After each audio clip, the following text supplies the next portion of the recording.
Yo, what's happening, YouTube? Afro Cuban here, and yeah, I'm back again with another video and a brand new entry to what my DC movie universe would be like.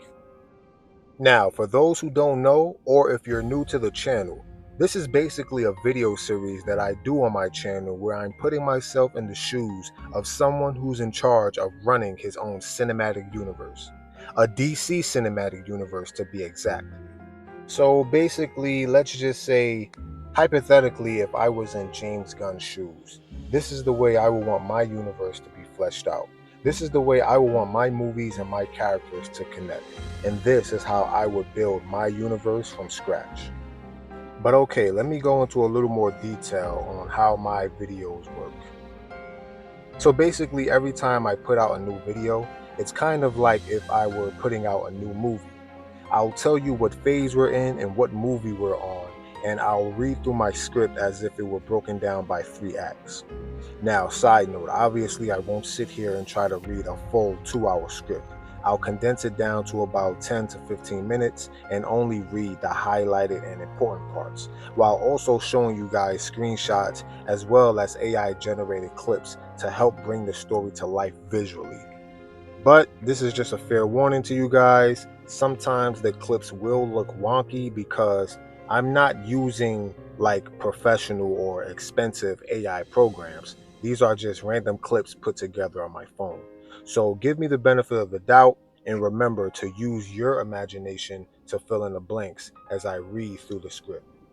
But okay, so now that the intro is out of the way, grab a snack, get comfortable, and let's jump into my newest movie. And just so everyone is aware, this is the fourth movie of Phase 1, and it's going to be The Flash. So, in this movie, we follow protagonist Barry Allen, aka The Flash. But in my universe, Flash is already an established superhero. Barry has been the Flash for about 5 years now, and the citizens of Central City love him. He's pretty much a celebrity. This movie will basically be a generic, straight to the point action adventure. Alright, so let's jump into it. Act 1. Now, when the movie first starts, we begin with Barry's origin. We start by seeing Barry's childhood home. He's about 10 years old in his room playing with his toys, but then he hears a loud whoosh sound, followed by the sounds of windows breaking. So Barry steps out of his room and calls out, "Mom? Dad?" And that's when you hear his mom yell back, "Barry? Barry, stay in your room, sweetie." But Barry, being a curious kid, he doesn't listen and goes downstairs to investigate. And when he looks in the kitchen, he sees his mom laying on the kitchen floor. She's scared and doesn't know what's going on. We also see a red and yellow electrified blur whirling around her like a tornado. Then we see Barry's dad come running into the kitchen with a knife, and he's trying to save his wife, but the gust of wind coming from the whirling blur is too strong. And then both Barry and his dad get knocked back against the wall and knocked unconscious. So when Barry wakes up, he sees that the entire kitchen is destroyed and his dad is still unconscious and the knife is still in his hand with blood on it. Barry's dad then finally wakes up and sees the blood and says, "What's going on? What happened? And whose blood is that?" And then they look down on the ground and see that Barry's mom has been stabbed and killed. And so, not long after that, the police barge in. And since the murder weapon is still in the hand of Barry's father, the police tackle him to the ground and arrest him. And that's when you hear one of the officers say, "Henry Allen, you're under arrest for the murder of Nora Allen." And Barry is distraught as he screams, "No, leave my dad alone. It wasn't him." And Henry looks at Barry and says, "It's okay, buddy. Just do what they say. It's okay." And the police take Henry away. So now we fast forward about 10 years, and Barry is now a forensic investigator working at the police department. He studied forensics so that one day he can prove his father's innocence and free him from his life sentence in prison. So basically, during the day, Barry helps the police solve crimes, and then at night on his spare time, he investigates clues and evidence from the scene of his mother's murder to try and find something that can help him prove his father isn't the killer. And then on one particular night, Barry is in his lab and he's studying the knife that was used to kill his mom. He uses a magnifying glass and zooms in on the handle, and on the particles of the handle, he sees little sparks of red electricity. Barry then gets nervous and accidentally spills some kind of chemical on the knife, and then the electricity on the handle gets bigger. So now, this is when things start to get weird. The lights in the room all start to flicker, and the weather outside starts to change. It begins to thunder. Barry gets curious and goes to touch the handle on the knife, but then the electricity on the handle shocks him. And when it shocks him, Barry looks around, and for a moment, it looks like time has stopped moving. He looks around and everything around him has stopped moving, but then he sees a fly and its wings are moving really slow. So that's when Barry realizes that time hasn't stopped, it just slowed down. He's just moving so fast that it looks like everything was standing still.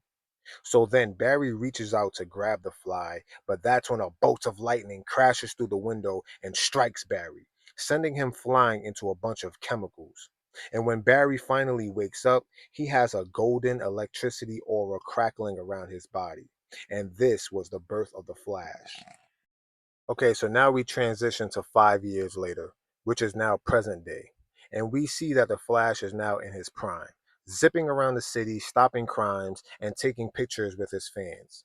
Flash even has a social media account where he sometimes records himself preventing crimes and global disasters. For instance, there's a video on his page where he saves a small village from an avalanche.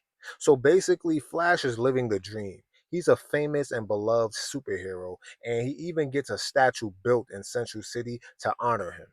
This will also be the first movie where I will reference another hero in my universe. For example, we will get a small Easter egg that references Superman.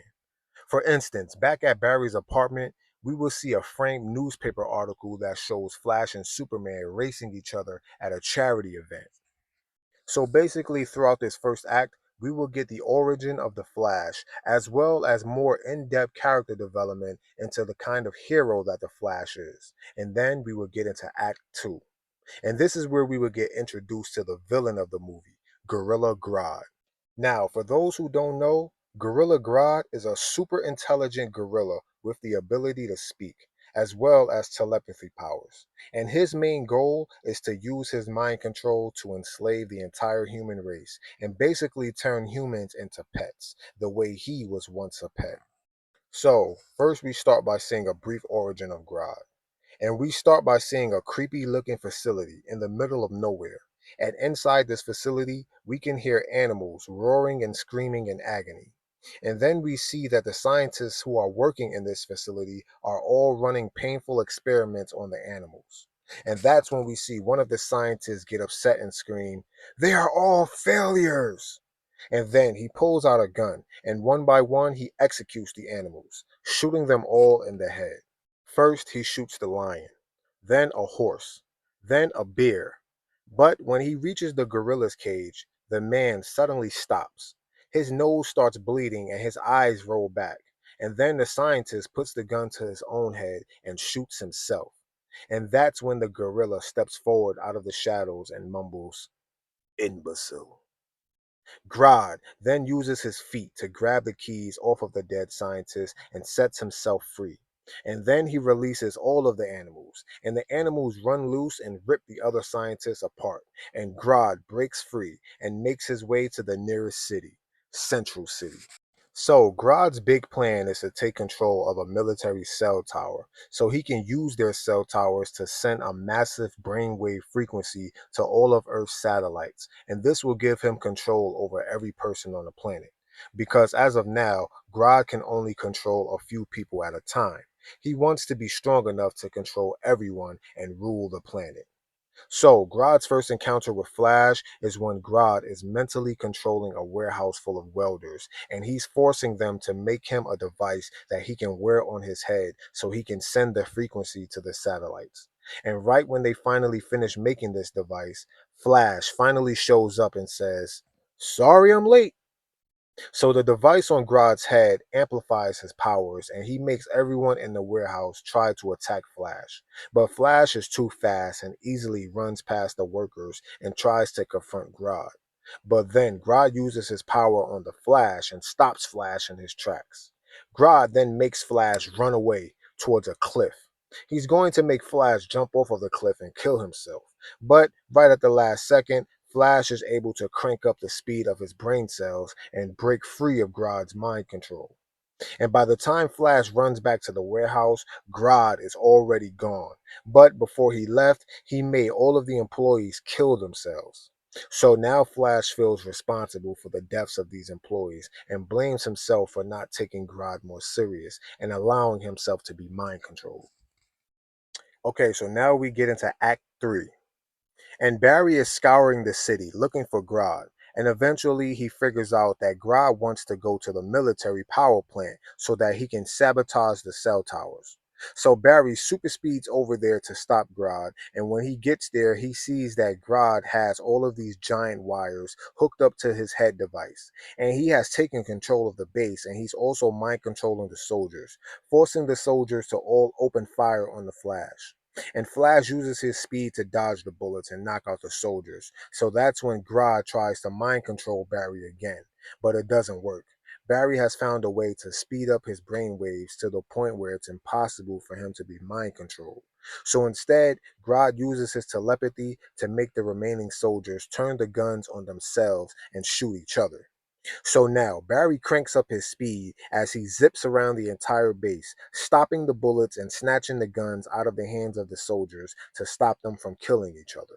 So Barry rescues the remaining soldiers and knocks all of the soldiers unconscious, and then he sets his sights on Grodd. And the two of them charge at each other and begin fighting. And at first, Barry is way too fast for Grodd, using his speed to dodge his attacks while landing some heavy punches of his own. But eventually, Grodd is able to adapt, and he ends up grabbing Barry and fracturing one of his legs. So Barry is now in agonizing pain and he's unable to utilize his super speed. And that's when Grodd's head device finally finishes charging power, and Grodd is about to transmit his brainwave frequency to all of Earth's satellites and complete his mission. So now Barry only has one shot to stop Grodd. Barry realizes that punches alone won't stop him. He has to use his brain to win this battle. So Barry then scans the area and he realizes that in order to stop Grodd, he must simultaneously rip down the antennas from the power plant while also sending a powerful electric current to Grodd's head device so that it overloads and fries its own circuits. But there's just one problem. In order for it to practically be simultaneous, Barry must run faster than the speed of light and the speed of sound, faster than he's ever ran in his life. So now, Barry stands back up, and his leg begins to heal. Barry then starts charging up, mustering all of the Speed Force energy he can. Then a surge of electricity starts crackling around Barry's body. Electricity crackles in his eyes, and then boom! Barry takes off so fast that the shock wave from his speed leaves a crater in the ground. Barry races towards the power source of this giant antenna, and he runs up the wall and pulls all of the wires down from this giant antenna, and then carries the wires and runs it back towards Grodd. Now, Barry is moving so fast that time itself begins to warp. For a split second, Barry looks around and it looks like everything is moving backwards. It's almost like time is being reversed. But Barry just keeps on going, and he uses this wire and attaches it to Grodd's helmet, frying its circuits until it blows up on top of Grodd's head. Both Barry and Grodd both go flying backwards. Barry was moving so fast that he did all of this in point 0.1 of a second. Barry then gets up and stands over Grodd. Grodd is still laying on the ground, too weak to move. And that's when Barry says, "Well, that was a shocking outcome." And then Barry super speeds away. And that's when Grodd slowly lifts his head and says, "Imbecile." And then he passes out, just as the police and SWAT team swarm the base and take Grodd away. We then get an epic ending montage of Flash super speeding away and running all through Central City as he takes pictures with his fans and high fives a bunch of kids, just as the screen cuts to black. Now, before the movie officially ends, this is where we will get a post-credit scene. This will be only the second post-credit scene in my universe because you see, in my universe, post-credit scenes are rare. I will only use them to basically show if I have something important to add to the story. But okay, so in this post-credit scene, we see the Flash and he's zipping around the city doing his speedster thing when all of a sudden he sees a car swerving uncontrollably and it's about to hit a pedestrian. So Flash super speeds over to save the pedestrian, but that's when a bright yellow blur zooms in front of him and pushes the pedestrian out of the way before he can get there. And then the yellow blur zooms away. Barry has a flashback to the day his mom died, and he thinks back and remembers seeing a similar yellow blur whooshing around his kitchen right before his mom was killed. You see, Barry wasn't fast enough to catch the blur back then, but now he is. So Flash charges up and takes off after the blur. And at first, the blur is moving so fast that Flash can't make out what it is. But as he picks up speed and gets closer to it, he realizes that the blur starts to look like a man in a yellow suit. So finally, Flash and this yellow blur come to a stop inside of a house, and Barry looks around and realizes that he's inside of his childhood home. And that's when we hear younger Barry come out of his room and say, "Mom? Dad?" And then we see Nora Allen. She's on the kitchen floor, scared. And then she yells, "Barry? Barry, stay in your room, sweetie." And that's when Flash realizes that he somehow ran back in time while chasing this yellow blur. Flash looks up and sees the man in the yellow suit, but he's vibrating his face so that it's hard to see who he is. But Barry doesn't care because now he has the chance to save his mother. Electricity starts crackling in his eyes as he clenches his fist, and that's when the screen cuts to black. Yeah, okay, guys, so there you have it, the fourth installment of Phase 1, and it will be none other than The Flash, a standalone generic action movie. And as you've already seen in my universe, Flash is already an established superhero in his prime, but I will still find a way to squeeze in his origin. And I also wanted to introduce a villain that will push Flash to his limits mentally. Because physically, Grodd is much stronger than the Flash. So this forces Barry to think outside of the box in order to defeat Grodd. And when we finally get to the post-credit scene, this is where we will also get a brief cameo of Reverse Flash. I will also expand on what happened in the beginning during the death of Barry's mom. So basically, when Kid Barry saw the red and yellow tornado whirling around his mom in the kitchen, that was actually his future self fighting the Reverse Flash. Now, speaking of Reverse Flash, we don't yet know his motives. That'll be explained in a later movie. And that's basically what this post-credit scene is, setting up a future Flashpoint sequel. But yeah, that's pretty much all I got for you guys today. And as always, be well, be great, and I will catch you nerds on the flip side.